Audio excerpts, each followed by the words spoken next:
나쁜 집.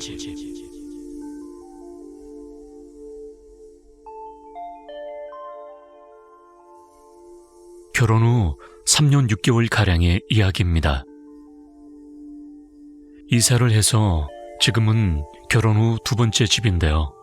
첫 번째 집에 대한 이야기를 해보겠습니다. 제가 결혼을 할 때 아마 그 시기에 전셋값이 가장 크게 올랐다고 생각합니다. 당시에 집을 구하는 일이 정말 어려워서 결혼을 해야 하나 라는 고민까지도 갔었습니다. 결국 저는 본가에서 시 경계가 딱 넘어가는 외딴 곳에 거처를 마련했습니다. 가격도 쌌고 평수도 넓기도 했으며 새로 지은 신축 아파트였습니다. 주인도 살아보지 못한 집이었던 것이죠. 아마도 투기 목적으로 산 것 같았습니다. 결혼 전부터 짐이 하나둘씩 들어오고 보금자리가 마련되었습니다. 그리고 식을 올리고 본격적으로 함께 살면서부터 첫 번째 집의 문제가 하나둘씩 일어나기 시작했습니다. 정말 예상 못한 일이었습니다. 전 덩치도 크고 별로 겁이 없는 편입니다. 그런 반면 제 아내는 쥐나 벌레 따위를 무서워하는 약간 예민한 성격입니다. 하는 일은 둘 다 작가입니다. 저는 영화나 드라마에 시나리오를 쓰는 일을 하고 있고 아내는 순문학 소설가 지망생이죠. 저희 둘은 직장 다니시는 분들에 비하면 감수성이 예민한 편이고 연기자나 순수 예술가에 비하면 수더분한 편입니다. 경제활동은 주로 제가 했는데 대체로 집에서 작업하면서 저희는 함께 있는 시간이 많았습니다. 첫 번째 집에 대한 묘사를 하자면 이렇습니다. 볕이 잘 들지 않고 덜 마른 느낌의 습기가 있는 집이었습니다. 습기에 대한 기억은 때론 소름 끼칠 정도로 드라이하기도 하고 때론 몹시 눅눅한 공기가 떠다니기도 했죠. 처음 한두 달은 그것에 대해서 별로 인식하지 못했습니다. 하지만 얼마 지나지 않아 문제가 생기기 시작한 거죠. 어느 날이었습니다. 아내는 외출할 일이 있어서 밤에 들어오지 않았습니다. 저는 집에 혼자 있었죠. 밤이 돼서 안방 침대에서 잠을 자고 있었습니다. 방 안은 어두웠고 시간은 저녁 9시 정도로 늦은 시간은 아니었습니다. 그런데 자고 있는데 누가 제 뺨을 손가락 끝으로 톡톡 두드렸습니다. 전 자면서도 아내가 벌써 왔나 몇 시지 하는 생각이 들었습니다. 늦은 시간도 아니니까 깊은 잠에 빠져있지 않았거든요. 그리고 조금 있다가 똑같은 강도로 또 제 뺨을 두드리더군요. 전 눈을 떴습니다. 순간 움직일 수 없었습니다. 누워있다가 눈을 뜨니 웬 여자가 침대맡에 허리를 숙이고 서서 제 코앞에 얼굴을 들이대고 있더군요.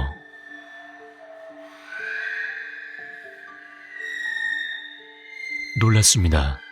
이게 꿈인가? 하지만 이건 꿈도 아니고 가위도 아니더군요. 그리고 도둑도 아니었습니다.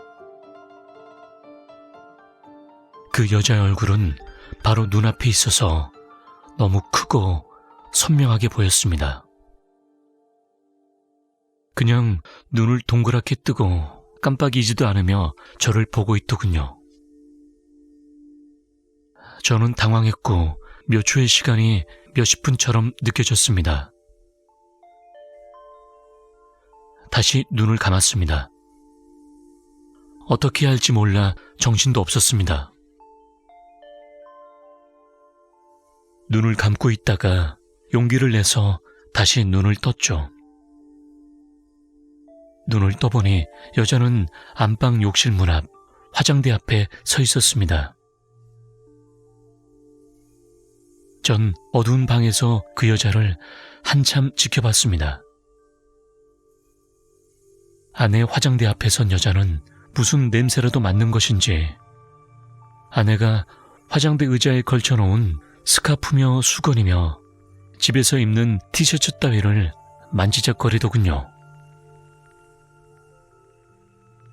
그 태도는 신기한 것을 구경한다기보다는 매우 소극적이며 시니컬했습니다. 뾰루퉁해 보였습니다.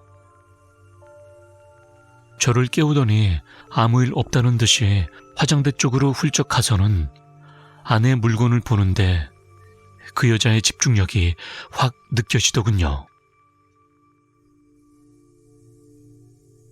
나는 지금 이거에 관심 있다 라고 하듯이 전 너무 당황했습니다. 보통 눈을 뜨면 가위에 눌린 것도 사라지곤 하잖아요. 하지만 그 여자는 사라지지 않고 아내 물건들에 관심을 보이면서 배회하더니 방 밖으로 쓱 하고 나가버렸습니다. 제 기억으론 문을 밀고 나간 것으로 기억합니다. 물리적으로 사람이 문을 열고 나가듯이 말이죠. 다시 한번 묘사를 해보자면 볼을 감쌀 정도 길이의 흑발에 옷은 흰색이었습니다. 소복은 아니었던 것 같고 면에 풀을 먹인 질긴 이불 호청 같은 것으로 만든 질감이었습니다. 어쨌거나 발끝까지 내려오는 긴 옷이었습니다. 키는 대략 167cm 정도로 약간 큰 키 정도였고 얼굴은 미인형으로 나이는 대략 20살 정도 돼 보였습니다. 눈은 아주 예뻤고 입술이 도톰했으며 이마는 동그랬습니다. 얼굴은 젊은 여자처럼 통통했는데 몸은 하늘하늘한 느낌이 들었습니다. 어쨌거나 여자는 안방을 나갔고 저는 멍청하게 누워서 한참 동안 생각했습니다. 분명 꿈은 아니었습니다. 전 그저서야 정신이 들었고 리모컨으로 안방 불을 켰습니다. 여자가 방을 나간지라 밖으론 못 나가겠더라고요. 그렇게 일어나서 침대에 무방비로 앉아 있었는데 아직도 제 뺨을 톡톡 건드린 촉감이 그대로 남아 있었습니다. 정말 무서웠습니다. 하지만 전 방을 나왔고 거실에 나오자마자 잽싸게 온 집안의 불을 모두 켰습니다. 다행히 여자는 없었고 누가 집에 들어온 흔적도 없었습니다. 다음날 돌아올 아내에게 뭔가 얘기하려고 했지만 괜히 그런 얘기를 했다간 가뜩이나 시골 같은 데다 신혼집을 차려준 것도 미안하고 아내가 밤새 잠을 못 잘 것 같아서 그만두었습니다. 그날 저는 대낮이 될 때까지 한잠도 못 잤습니다. 그때부터 시작이었던 것 같습니다. 그 집에 이상한 일들이 말이죠. 결혼하신 분들은 아시겠지만 신혼 때는 목각으로 된 원앙도 진열해 놓습니다. 태백 때 받는 것이죠. 그것의 불의를 서로 포개어서 DVD 우퍼 스피커 위에 올려놨었습니다. 부부간의 사이가 화목하라고 하는 거라더군요. 어느 날 아내가 아침에 뜬금없이 이렇게 말했습니다.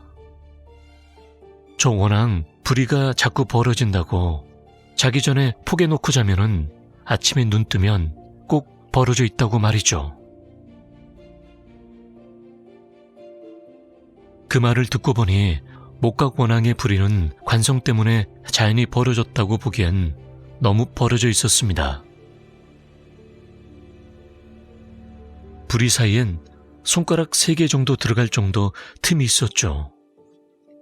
마치 사이 좋은 원앙을 본 누군가가 기분 나빠서 확 찢어 놓은 것 같았습니다. 전 고민되기 시작했습니다. 분명 그 여자 짓이라고 느껴졌기 때문이죠. 물론 저는 말할 수 없었습니다. 그때부터 원앙을 눈여겨보기 시작했습니다. 매일 아침마다 눈 뜨면 원앙부터 봤죠. 일부러 포개놓은 원앙의 불에는 아침이면 어김없이 벌어져 있었습니다. 그리고 하나둘씩 이상한 일들이 연이어서 일어나기 시작했습니다.